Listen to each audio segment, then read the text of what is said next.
think that we should still be making a much bigger argument. I think saying trigger Article 50 is like giving Liam Fox and David Davis a blank cheque to rip up those workers' rights, to rip up those social protections, to argue for a hard Brexit because they don't believe in them.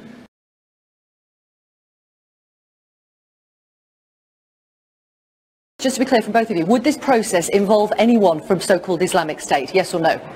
No, they're not going to be around the table, no.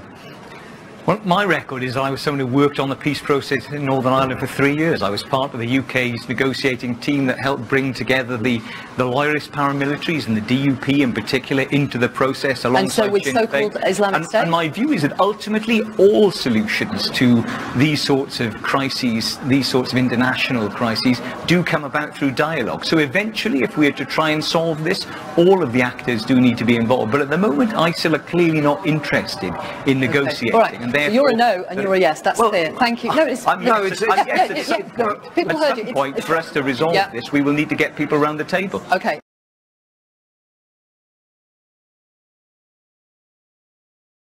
Just a moment ago, you said that so-called IS had to be destroyed.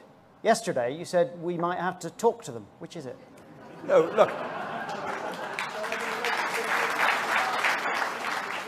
I think we've all got to remember this is an incredibly serious and complicated issue, and not one that's dealt in 140 characters on Twitter or in 2 lines on a television programme.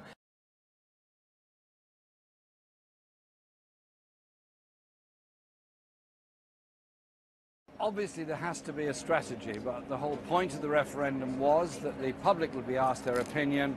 They've given their opinion, and I think it's up to Parliament to now act upon that opinion. But quite clearly, negotiations must take place. There must be the best deal possible in order to ensure strong industries in Britain remain strong, and strong industries that have big export markets retain those export markets as far as we can. But we are in some very difficult areas. That's very obvious to everybody.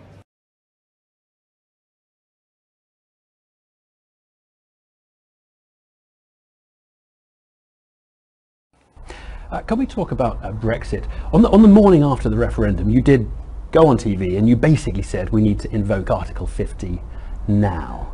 Is that still your view? That we should... I may not have put that as well as I should have done. My view